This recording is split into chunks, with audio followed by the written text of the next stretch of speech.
You've selected one of any number of seats to get started. This one's Virasana.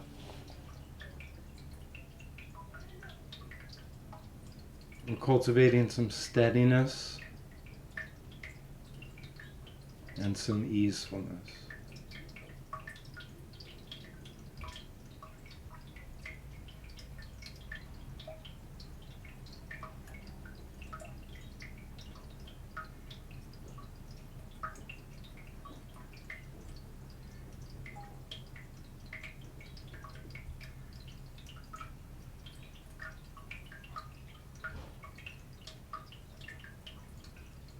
And with the eyes softly closed,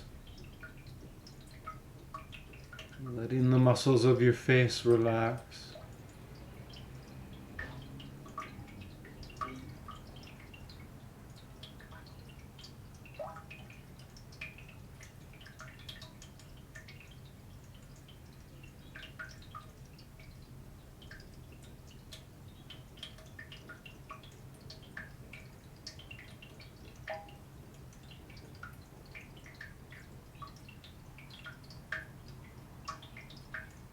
Allowing your shoulders to release back and down.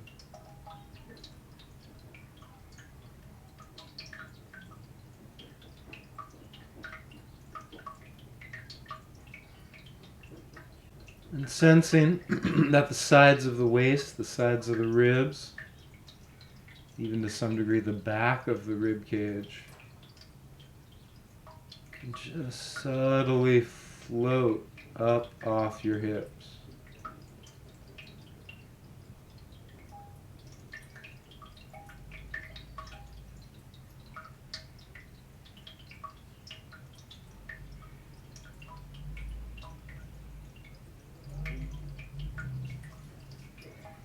And then taking the awareness down to the sit bones where you actually feel that weight release into your support on the floor or on your block or on your chair.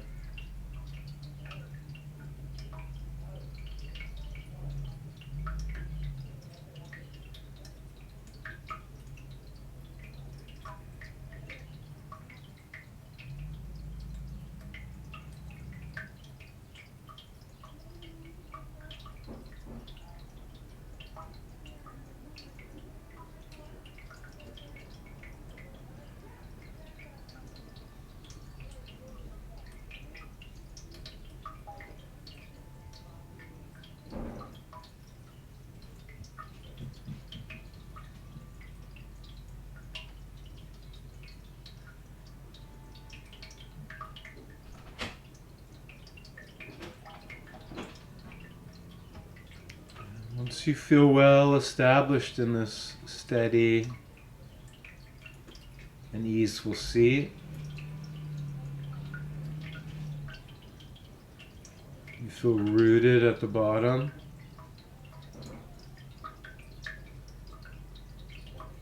Gently elongated through the sides.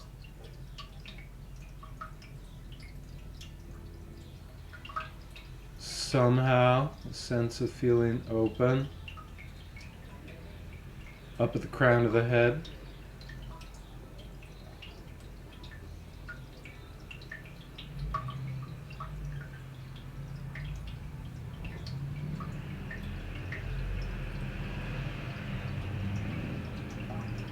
With all that established, just please let your attention turn to the breathing sensations.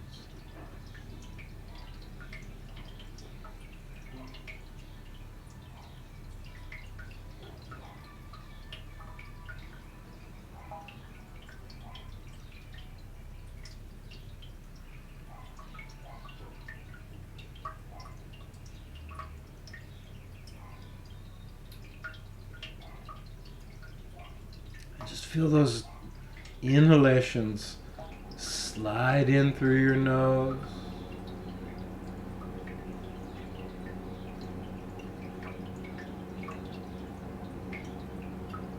Filling the front, side, and back of your lungs.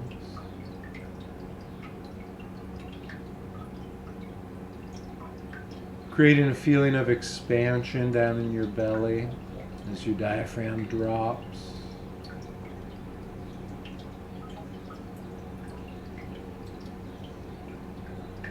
And letting the exhale slowly release. You'll probably feel your navel draw back, your rib cage starts to hollow out a bit. And that last bit of air leaves the nose, possibly mouth.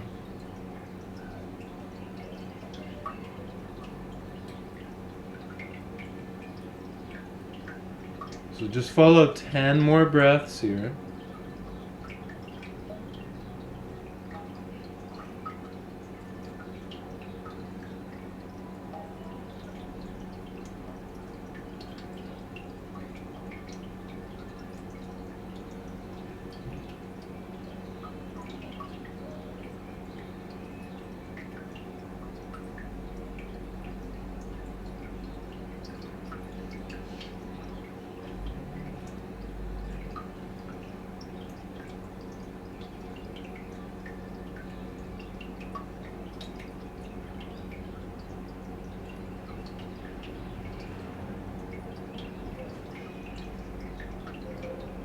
Now with the last 5 breaths, everybody,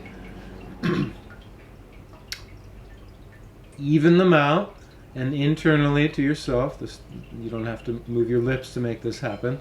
Just count 5 on the in-breath,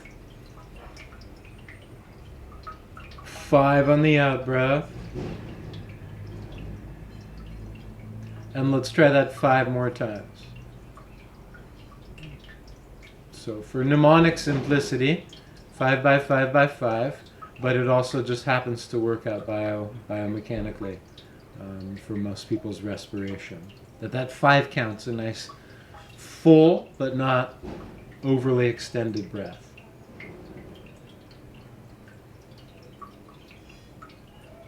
Let's try it one more round, just so we're clear, everybody. We're adding mantra, which is internal sound. You're counting to yourself in this case. That's the mantra.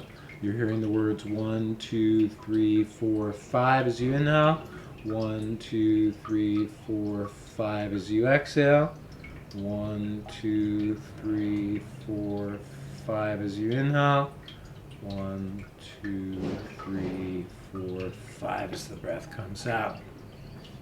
Last couple rounds.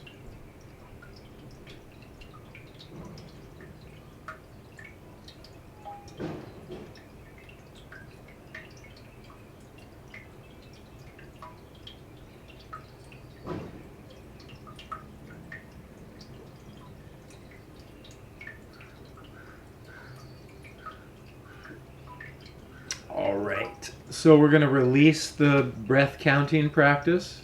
Sorry if you didn't get, right to your last 5.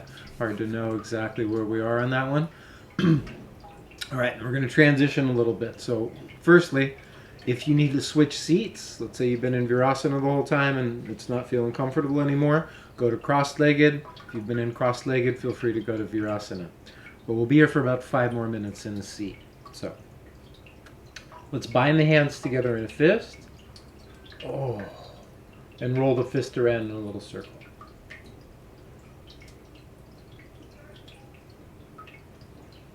So the heels of the hands are together. Circle 10 or 12 or 15 times in one direction and circle in the other direction. And maybe even switch twice. Ooh. One more.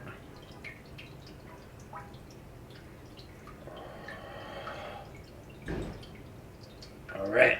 And then let's keep the fingers interlaced, but splay the heels of the hands. Push those interlaced fingered palms forward. So as you're doing this, you want to slightly pull the head back. Let the upper back round backwards slightly. Kind of draw the ribs away from your shirt.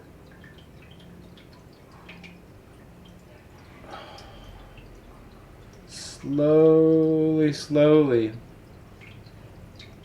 See how many more degrees you can get from your arms.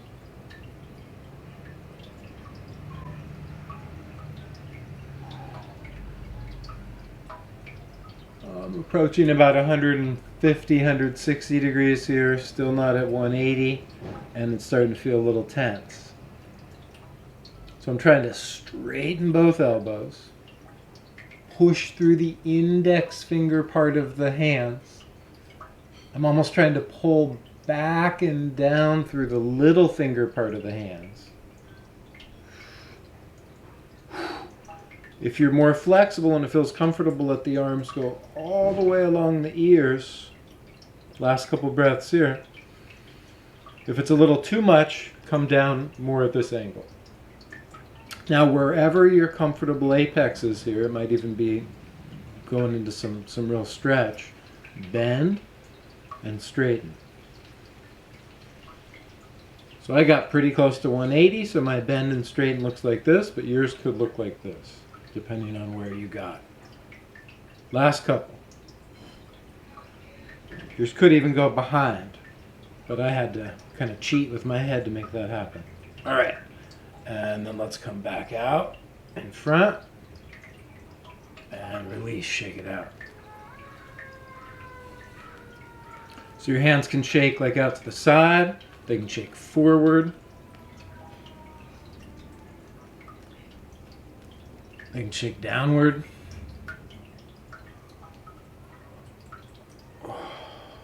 Okay. Let's interlace the fingers again. You probably didn't think about it, but there's one hand that always goes on top. Put the other one on top. If you're not sure, it's whatever doesn't come naturally. And it probably feels a little weird. Come back to this guy one more time. We'll just do half the time. So one set of circles one direction, one set of circles the opposite direction. One time we'll press forward. One time we'll reach upward.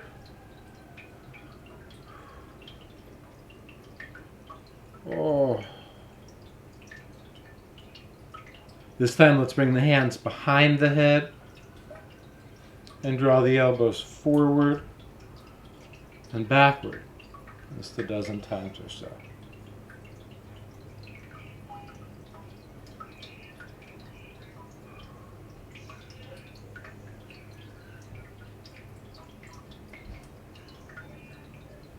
Couple more.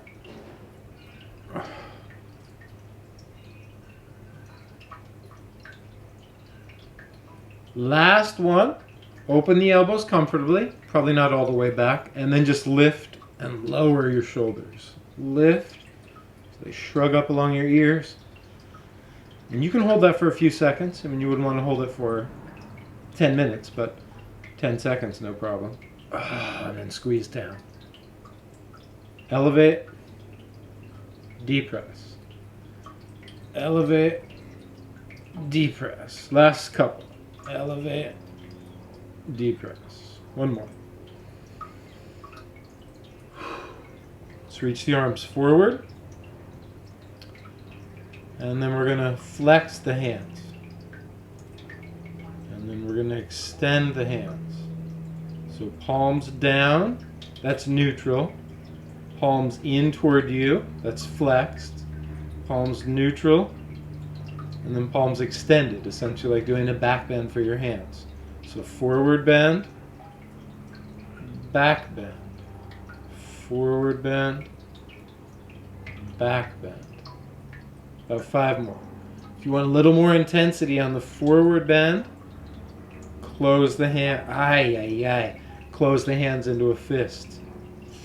On the back bend, you're just pulling back as far as you can, like your hands were pushing into a wall. 2 more. Remember, close up at the bottom if it's not too intense. Open at the top. Close up at the bottom. Open at the top. All right, let's shake it out one more time.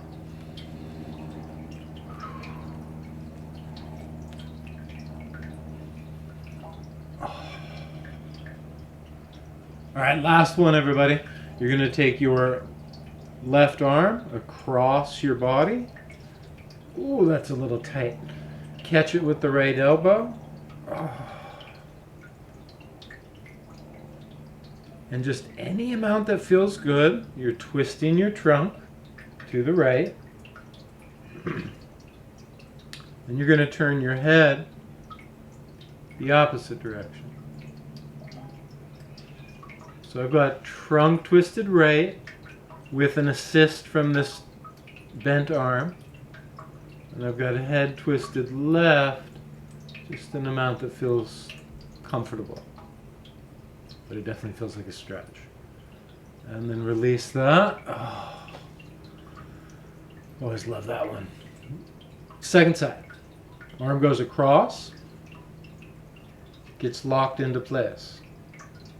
In fact, this bent arm can even kind of manipulate this straight arm, kind of help you twist more. Head does a little counter twist. So just a couple big breaths here, everybody. At least for most of us, we're twisting the trunk to the left, head to the right.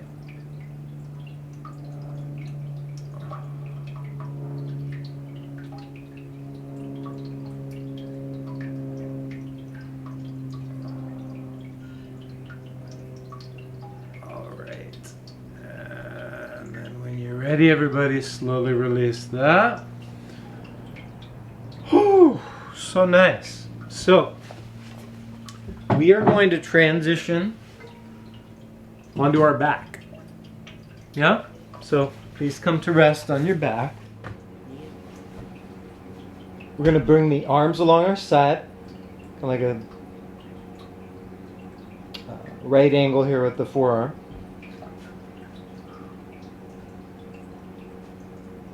And you're just going to start with little tiny lifts back and forth, 1 foot at a time.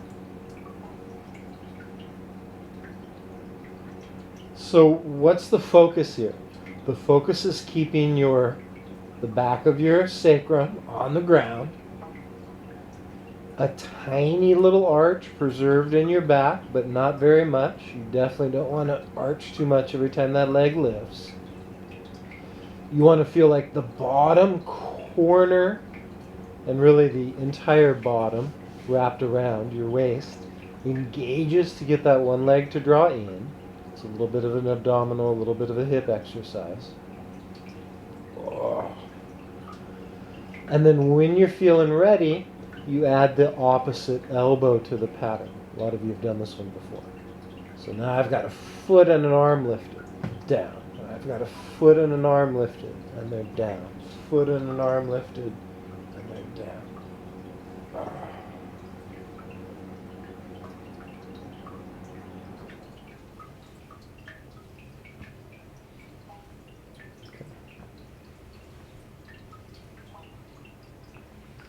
So the dynamics are, we'll try this for about 2 more minutes. I know it's kind of a long go. Your trunk stays stable from head to tail. Back of the neck stays long. Chin stays tucked.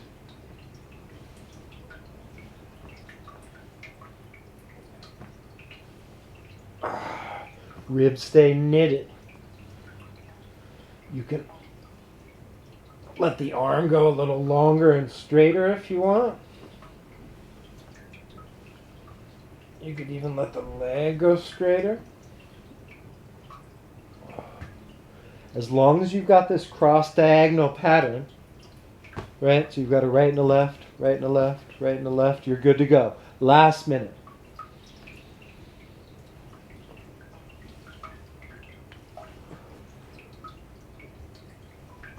So I'm varying these a little bit, and all of a sudden going for longer arm, longer leg, but it's the same essence.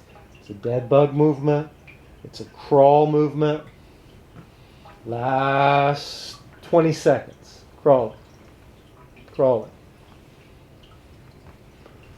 Also closely corresponds with marching when we stand.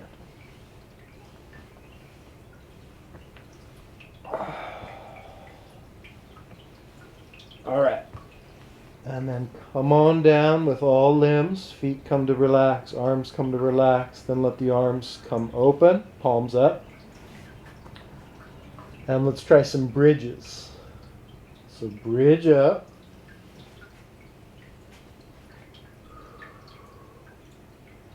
and bridge down. Bridge up.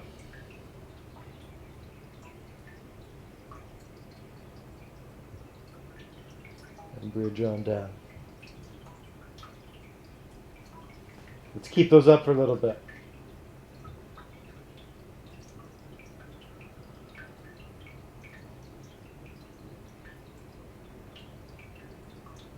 We're going for about 2 minutes of bridging. Whether you get through 10 bridges at 12 seconds each, or 20 bridges,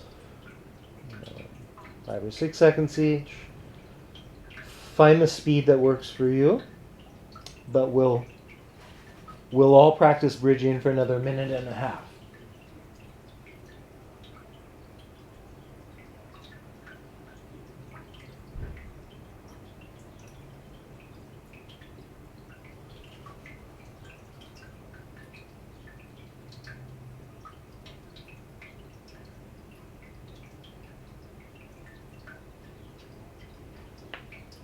And with these bridges, you're actively pressing your feet down into the floor. Firm push into the floor with the pads of the feet, heels of the feet, big toes. You're actively engaging your glute muscles to help push those hips up.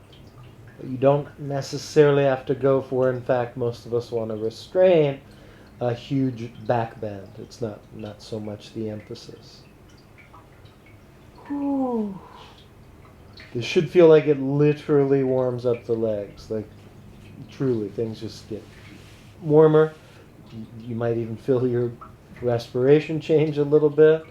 Some big muscles get turned on and put to work. Open up some nice tight areas that tend to need some stretch, and you stimulate the back of the body, the posterior chain, which tends to be dormant sometimes. Next bridge, pause at the top.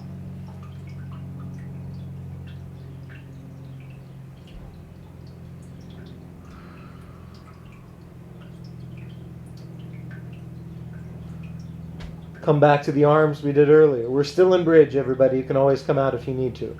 But now we're going to combine the last two exercises, and we've done this once before, so hopefully you're getting more comfortable with it.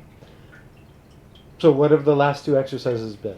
Bridge pose and the dead bug pose, right? Marching. So how do we do that here? Same idea. Keep bridge. Oh my gosh. Lift a foot, come down. Lift a foot, come down. Hips stay lifted, but you alternate feet.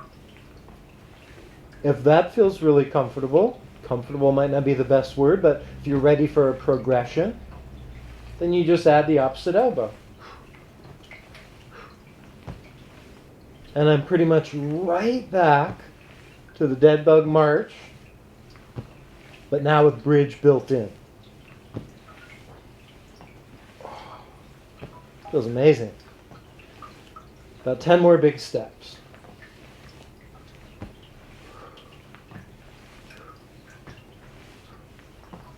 Five more big steps. And regression, right? If you need to back off a little bit, you can either do the march with no bridge or the bridge with no march. And then everybody bring it on down. All limbs down, 2 feet down, 2 elbows down. Tailbone comes down.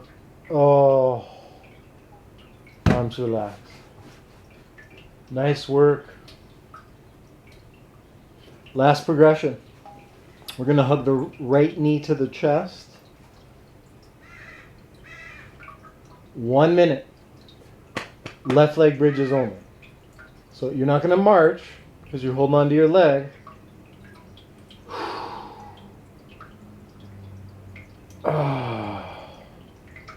But because you're holding onto your leg, you have different leverage in your bridge.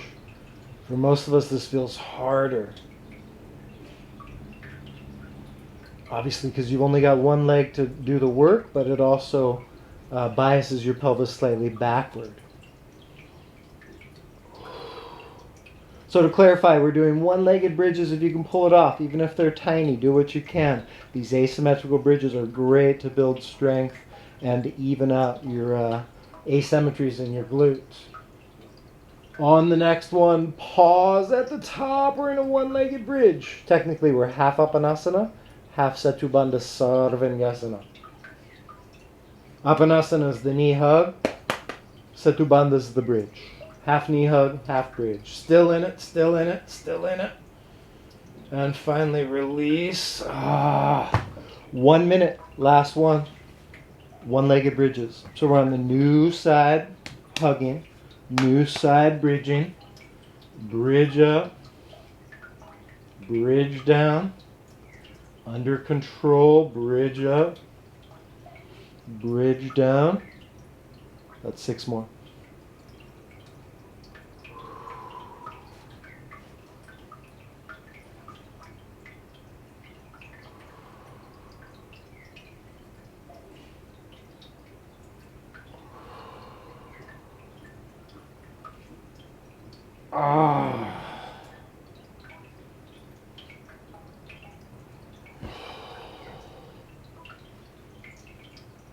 All right, everybody, let's release all of that. Lastly, hug both knees toward the chest.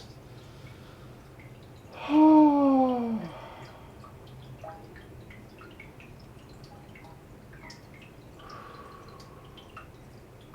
right. And then we're going to roll off to one side. Let's roll onto our right side. Really, you can start either way, but I'll start on my right, so the cues will come from that direction. So it's been a little while, but this one's hard to categorize it. It's both simple. It seems like there's not a lot going on when you just like look at somebody doing it, but it's a pretty robust set of movements when you actually get in there and do it with your own body. So, what do we need? Optional pillow for your head. I realize most of you don't have that, so you can just create a pillow with your arm, right? So this situation, puts your head a little high. This situation, like a bent folded arm, puts your head about spine level. And a long straight arm puts your head a little bit low. You can get away with any of them and or alternate through the exercise. Next, you've got a little bend in your bottom legs. Really in both legs to start, but the top leg is going to change in a second. So the bottom leg stays bent. So you've got a nice, easy sideline situation to be in here. Right? Not hard to balance on your side. From here. Then we take the top leg and we straighten it out. Straight where? Right in line with your tail, right in line with your own hip. Right? And the leg's lifted. It's about a foot off the ground. And it's about, the foot is literally as high as this hip is off the ground. All right, 6 exercises to take care of from here. Every exercise is built-in work because even before we get moving, just this part, holding the leg up, already a lot of work. In addition, you're keeping the trunk strong and stable. I tend to splay my ribs, so I've got to really be on top of keeping those ribs a bit more on the bound side, so my abdominals are on. Keeping the tail pushed down to the heel, not flicked backward, but lengthen down the leg. We're ready to launch. Lift and lower. About 15 to 20 times. And you want to lift, as high as you can without changing all of that trunk alignment we worked on. That's why we paid extra special attention to it before the leg lift started. So we could really get a good alignment established and then maintain it through the exercise. Now you're probably going to feel some real fatigue set in, especially when you push into, repetition 10, 12, 15, 20. it's often actually gets very intense. So take little breaks if you need to. Just keep it up if you can. Almost like you're burning out that muscle, like you just go about to the edge of what it can handle. Let's try 2 more. And release. Now the breaks will be short, but we will try to get one tiny little break in between every movement. So my leg's totally at rest, and I'm even giving it a little massage right where it's most intense. Numero dos. Same starting point. Leg is as high as the hip, in line with the tail. It's work to just be here.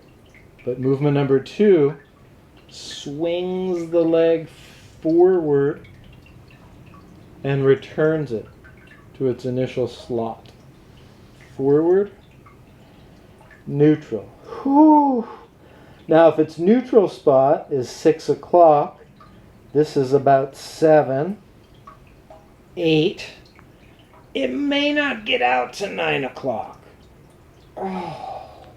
But it may. Depends on how much swing you've got, how much control you've got, how much strength you've got, how much flexibility you've got. Oh, what your leg has been up to these last few weeks. Now some of you might even be able to go beyond 9 o'clock. Who knows? That's my limit, but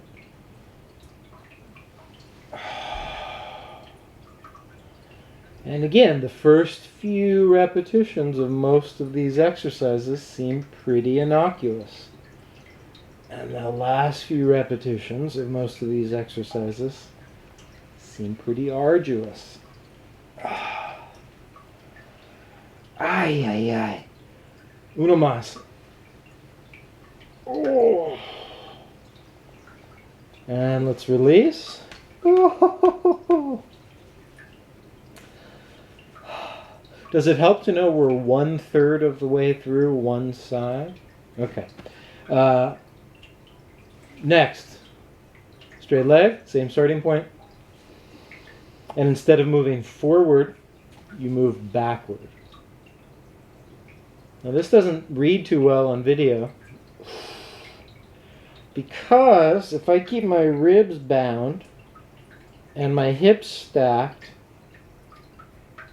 and I don't twist, my leg barely goes backward. I mean, literally about 6, 8, 10 degrees. But that's fine. That's all I get. At the backwardmost push, it's a strong squeeze of the butt. If you had a wall right behind you, your heel would push into that drywall at the end range of motion. Now it's very tempting, especially at the end range of motion, to splay the ribs. Because technically you could get further back with your leg if you let your back bend. So just we'll deflect the rib splay. Keep the spine neutral. One more backward reach, or like a slow motion heel kick. Oh, and then release. All right, halfway through this first set. Movement number 4 on side 1. Extend the leg, same starting point, and this time you do little circles.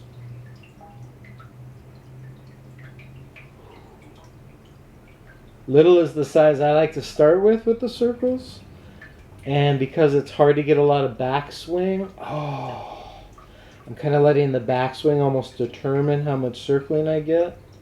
I can't go too low because I hit the ground. So really what the circle amounts to is just a little bigger than the hip itself. Right? I'm circling a little behind the hip, a little below the hip, a little in front of the hip, a little above the hip. And movement number 5, no break, just right into circles the opposite direction.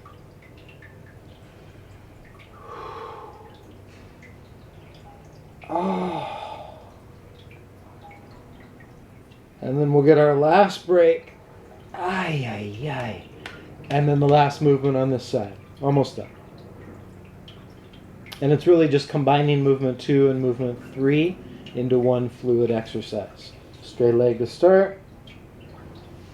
Toe kick forward. Heel kick backward. toe kick forward, heel kick backward.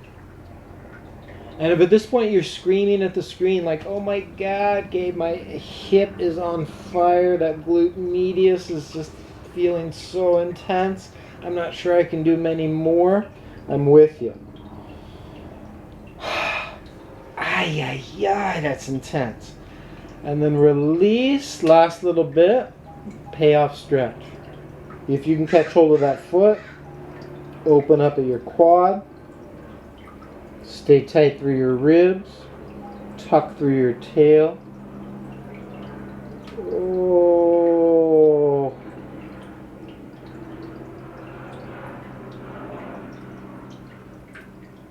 Oh my god. All right.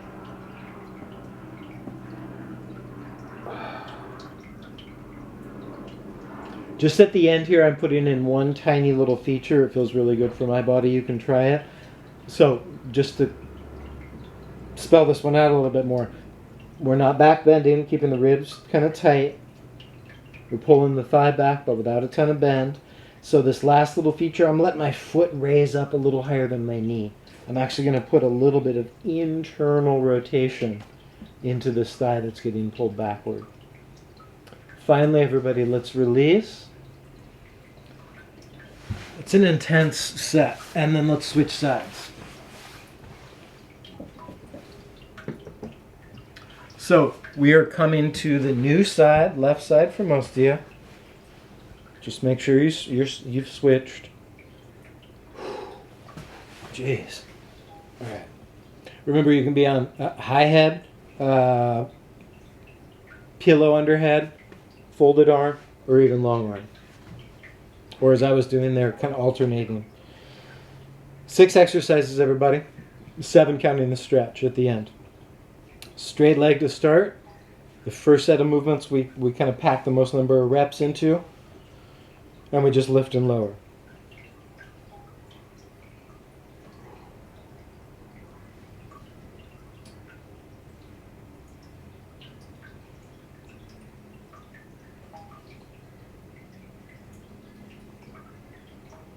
The leg stays right in line with its partner leg.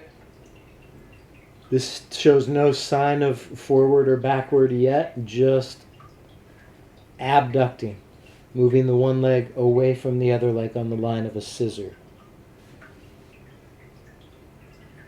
Now if you totally let go at the bottom, the leg would come down here. So even the bottom, there's a hold to keep the foot hip level.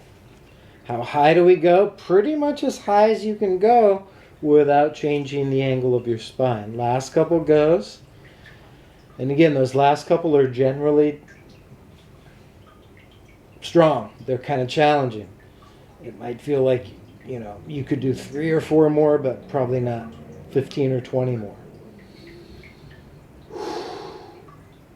And in the event it does feel too easy, try to push your edge a little more. Last one. Release. We're permitting ourselves brief little breaks in between most movements. Movement number 2 on side number 2. Straight leg to start. Slowly swing forward like a toe kick.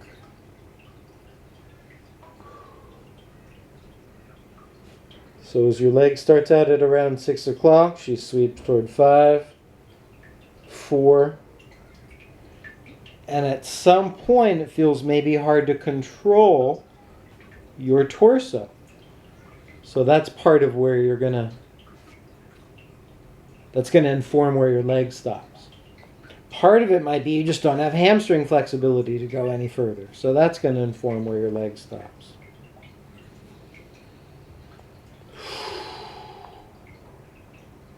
And sometimes it's not clear what the origin is.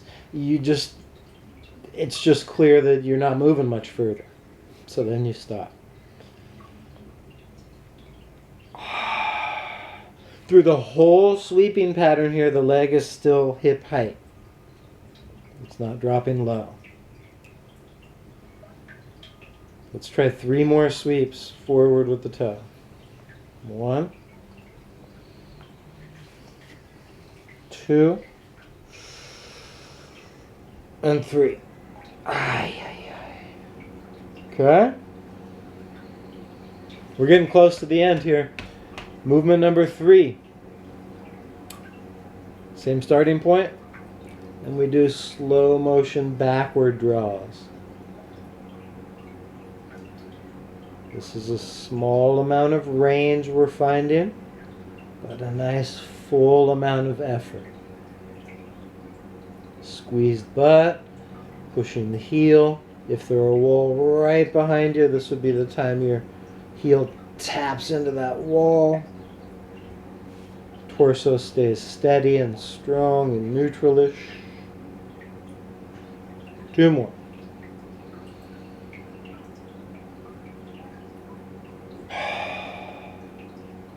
I don't want to give this one short shrift. I think I cut it off too early. Let's try 2 more from here. Last one. Whoa, okay, and then release. Movement number 4. Then we go right into 5 without the break. Straight leg.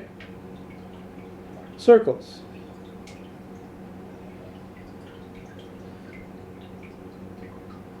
And to get a nice robust movement pattern out of this, but also to keep it fairly modest, the circle doesn't have to be much bigger than your hip.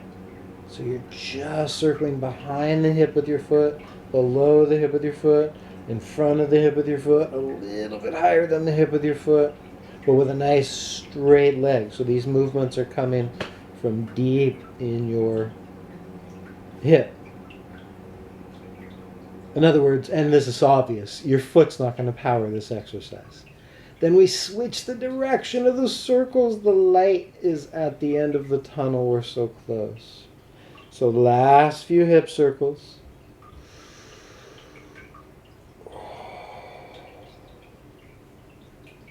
And then the last movement, oh goodness, is really just combining exercise 2 and 3. Straight leg to start. Forward she sweeps. Backward she reaches. Toe kick forward. Heel kick backward. Toes.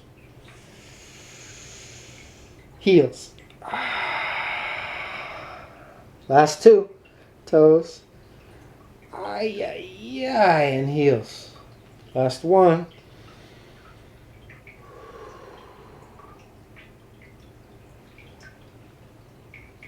All right, and then the little payoff stretch, half of a bow pose, kind of like our Virasana seat from the start.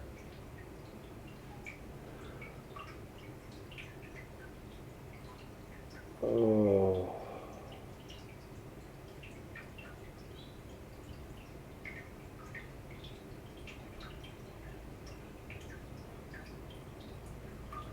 Oh.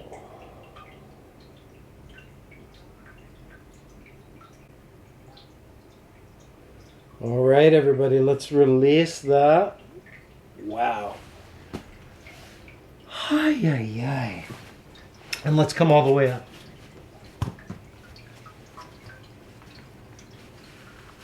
Didn't think we'd make it to standing this session. All right, but alas, we're here. All right. I know most of you have probably gone through that at some point with me before, but that 6-way hips, it's a solid one. It's a really nice, strong set of bodyweight exercises that are leaning really closely into traditional yoga poses. Anyway, let's get a wide stance. Let's reach the arms out. Now, right at this point, my ankle stance is not quite as wide as my fingertips, but maybe about as wide as the wrists are. Close. About 10 big breaths here. So sometimes, for fairly obvious reasons, this is called like a C-star.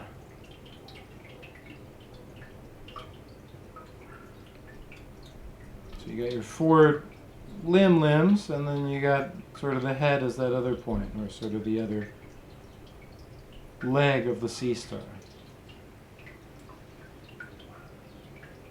You're reaching both up and down, kind of from head to tail, and out.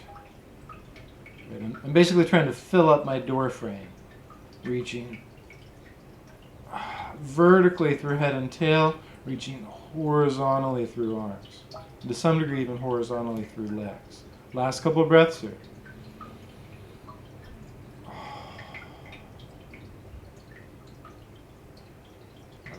Then we're going to bring the hands onto the hips, from your ankle, from your knee, and from your hip.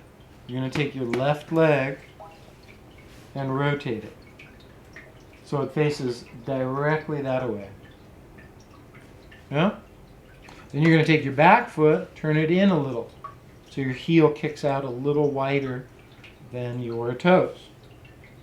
Now this front leg, everybody, you're going to keep straight at the knee, but don't hyperextend your leg, which means it's straighter than straight. So you keep a straight leg, but it might mean you have to have a microscopic bend. Okay. Then like a little teapot, we're going to tip sideways and then back out. And again, we're going to tip sideways like water we're pouring out this elbow. And this is the handle. And then come back up. Couple more. So I'm moving my pelvic bowl from level to lateral, sideways. 2 more. One more. Now on this last one in, pause. Make sure this leg is not hyperextended. And then open the arms out. So you really want to still have that 9 and 3 o'clock shape for your arms. And you can kind of superimpose them into this leg shape. Now this arm's going to cheat a little bit. I'm going to find hand on shin. Let this arm rise a little extra. And I'm going to turn and look up to this top right hand. 5 big breaths here. Trikonasana.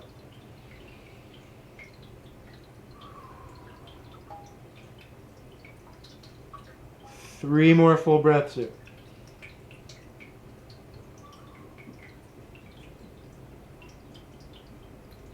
Last full breath here. Now I want to really anchor down through this back leg, and almost like somebody were pulling this top arm to float me back up. Feet spin, hip spin, everything straight ahead. Hands can relax. Side 2. Rotate from your ankle, your knee, and your hip. For most of you, probably now the right leg. She goes pointing toward one side of your mat, toward the short end of your mat. Back toes kick in a little so the heel can widen. Hands on the hips. From the hip, tip sideways like a little teapot. Tip sideways like a little teapot. Sideways. Sideways. One more. So that pelvic bowl really winds up lateral. Then on this last one, we find the 9 and 3 o'clock arms.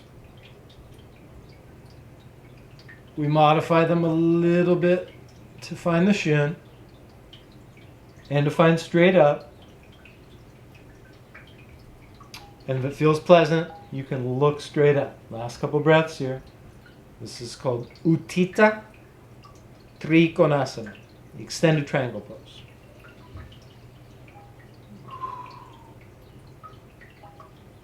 And hopefully your legs, based on that 6-way hip, felt pretty, well conditioned to get into the shape. And then inhale, come up. Reset, everything straight ahead. This time, one more time, full pose. We're going to keep the arms extended. Turn that left foot, left shin, left knee, left hip forward. Turn the right toes in. Reach out like a teapot, but with the arms. Hand on the ankle, shin, or thigh. But just be mindful that when you push your hand onto your shin, you don't want to exacerbate hyperextension in the back of your leg. So be mindful. Couple big breaths here. Classic triangle pose.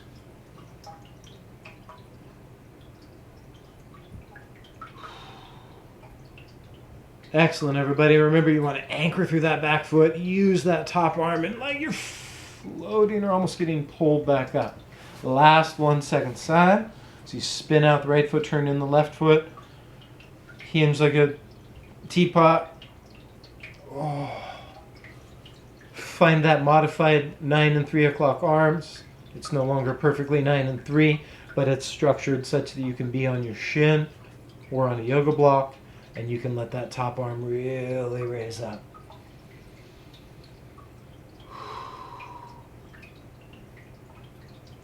Triangle pose. One more big breath here. And find the inhale. And come up.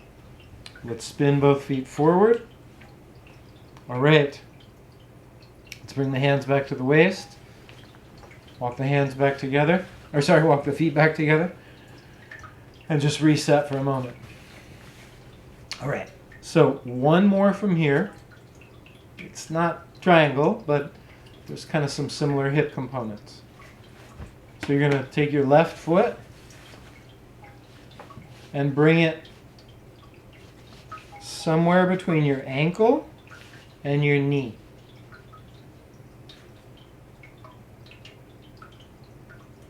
So this leg that's open, the leg that's lifted, you want to externally rotate that hip.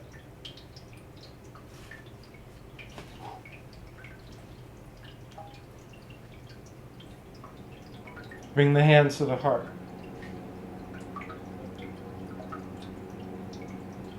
And if it helps, you can find something out in your field of vision that's steady and just gaze at it for 3 or 4 breaths.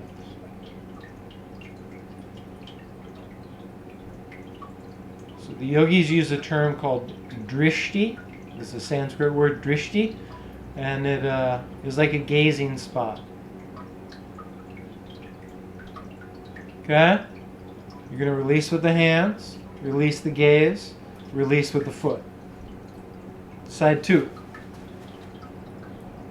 You're just lifting right foot, setting the sole of the foot along the ankle, maybe just a little higher along the calf, not jamming into the knee.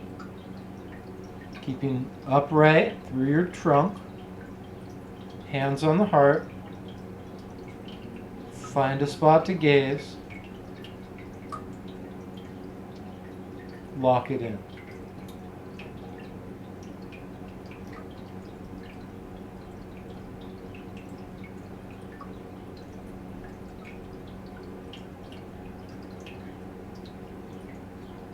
When you're ready to dismount, release the gaze, release the foot, release the hands. Last one. Full tree pose. Vrikshasana, the tree pose. So if you can, you bring the foot above the knee, between the hip and the knee this time. But you can always go back to lower if you need to. Okay? But you got to avoid the knee. So it's got to be distinctly below or distinctly above. Now as I push foot into thigh, notice thigh goes out. But what I'm going to do is try to rebound and push thigh back into foot. So they're like pushing against each other. Hands to the heart, set that torso straight, and then we're going to expand the arms out and up. Kind of like our shoulder exercises from the very beginning of our session. 5 big breaths here. So we are really trying to substantiate or express or really like become this tree. Upright, steady, reaching up to the sun, and yet rooted to the ground. And only one trunk that's connected to the ground. All right, everybody, to dismount, hands come down, leg resets, Whole pose resets. Last time. We're obviously winding down here. Full tree on the new side. Vrikshasana. Low foot if you need the regression. High foot if you're up for the progression. No doubt foot pushes leg. Less clear but equally important. Leg pushes back against foot. Anchor those hands. Find the appropriate gaze. Woo! And raise up those arms.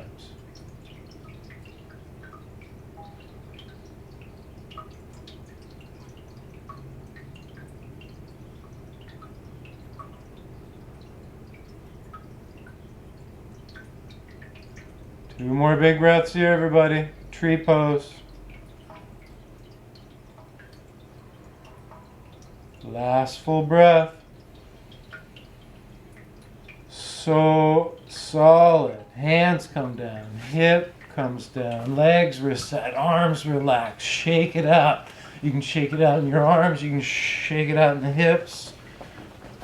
You can shake it out with your feet. Oh, you can shake it out everywhere.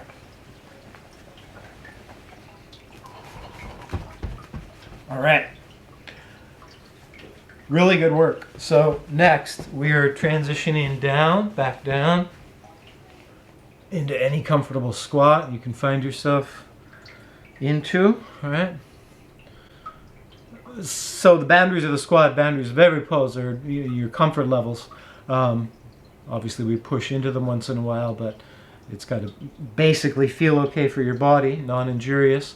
And then on the squat, it's kind of nice to be able to have the heels flat. So that's going to regulate your squat.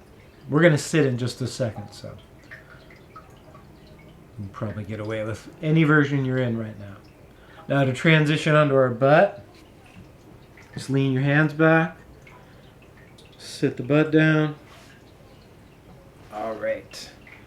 And then let's sit in Dandasana just for a moment.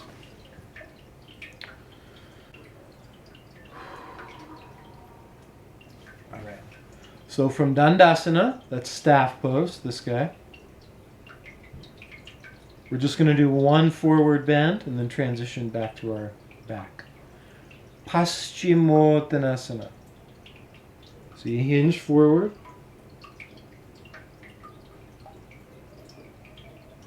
And you let your back round.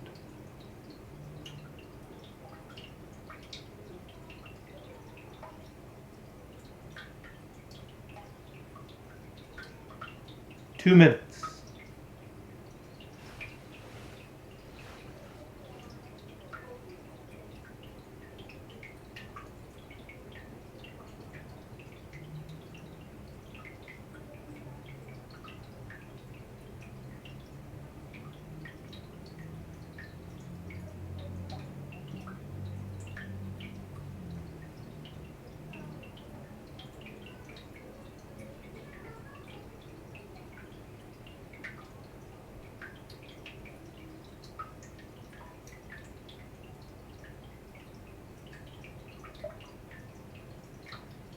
Last minute here.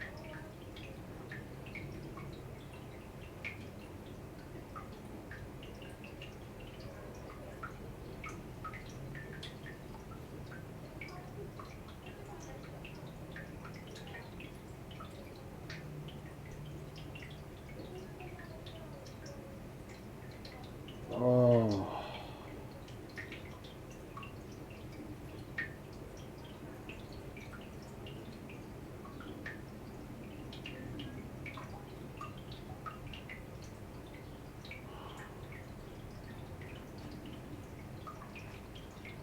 Come out. Just going to slowly unround your back. Slowly unhinge from your hips. I mean, technically you're still hinged at your hips here, but so you unround from your back. And then to transition, you're going to scoot the seat toward your feet. Scoot the seat toward your feet. That kind of hooks under your tail. And then ease your way back down.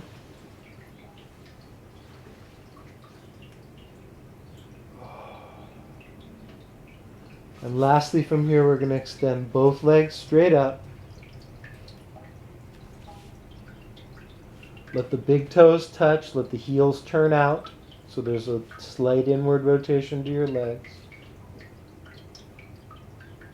Then we're going to let the arms reach up and let the thumbs turn out and extend back through your wrists.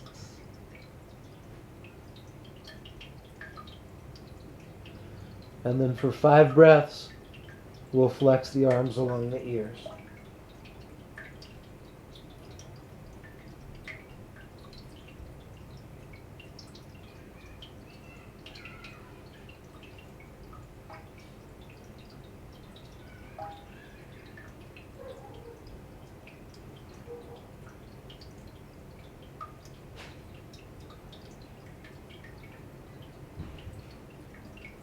Last full breath here. And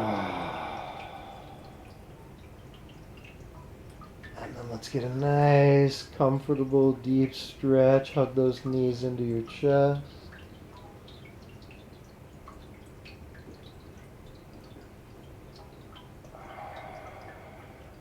All right.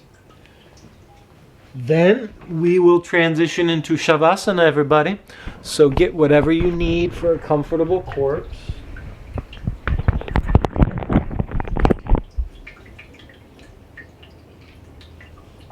If you'd rather have a blanket or a pillow or legs on a chair or legs up a wall, always your prerogative.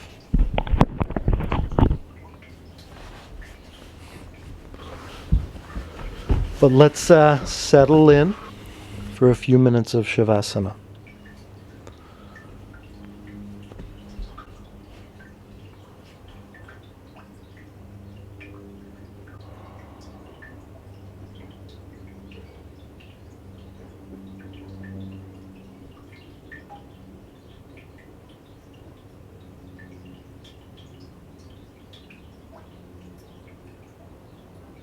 And you want to relax here through the back of the knees.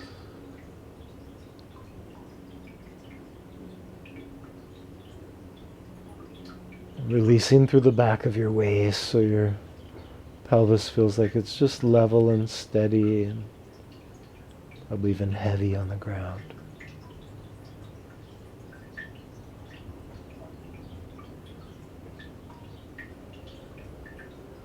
And feeling your body process the air around you. Notice breathing happening.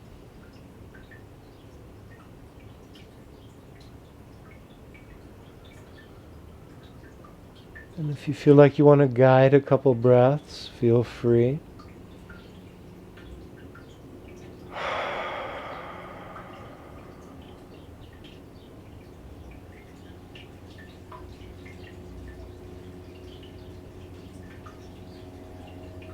And at some point you just let that breath go on autopilot.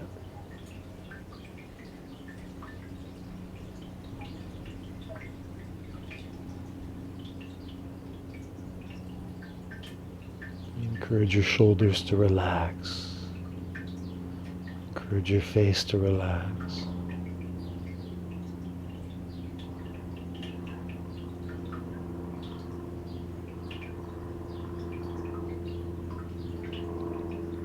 And at some point,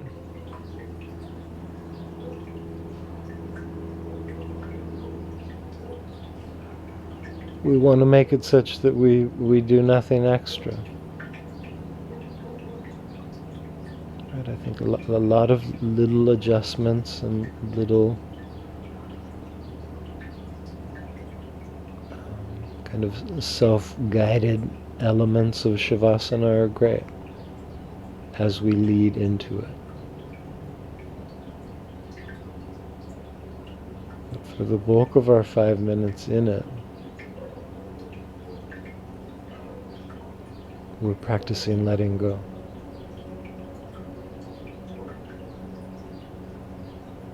Just experimenting and seeing where it leads.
Tasya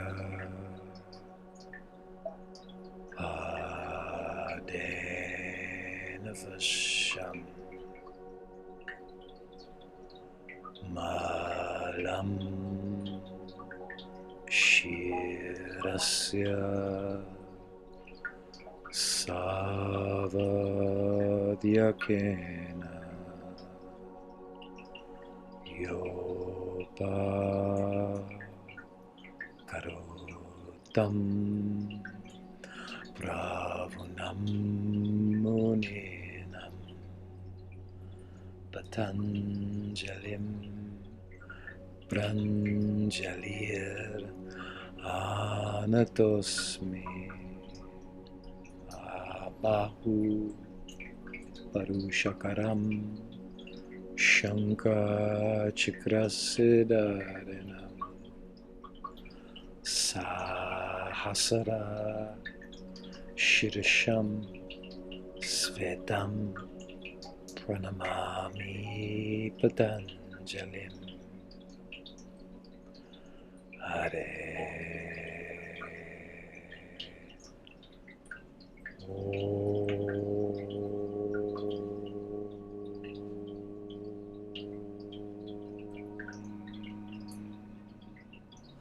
Hare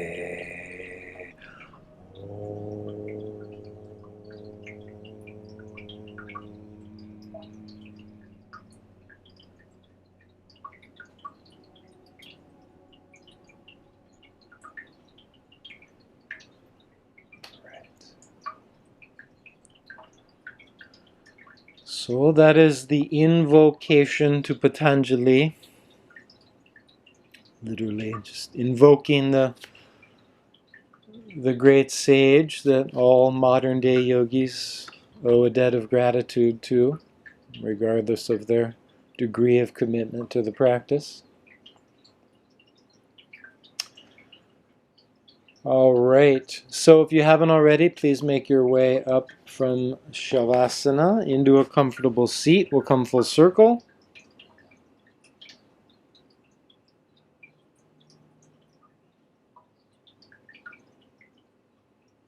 So let's reconnect to our opening seat or an alternate from the opening. You can go with any of those three. Let's bind the hands up to the heart.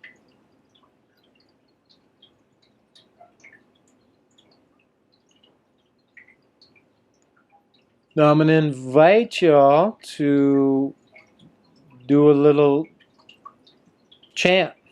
We're not going to do the long Patanjali chant that I just did, but just the simplest of all yoga chants. Just the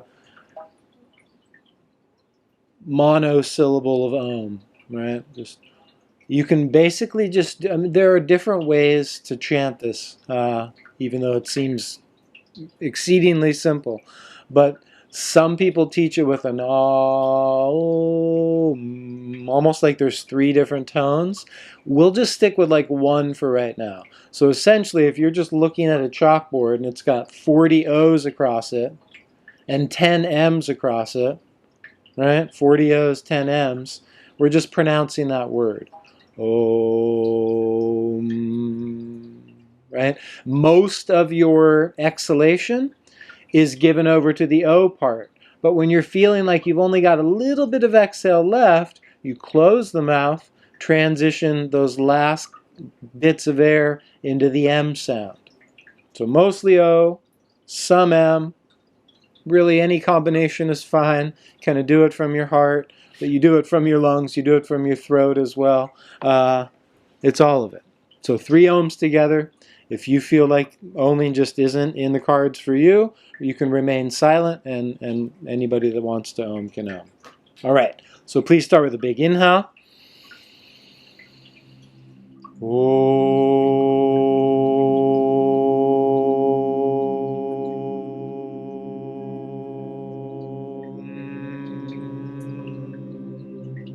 Two more.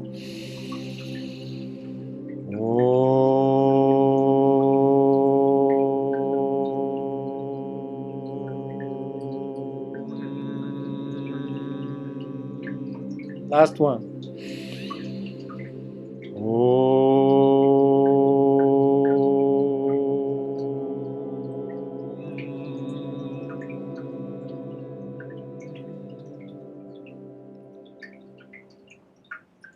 Namaste.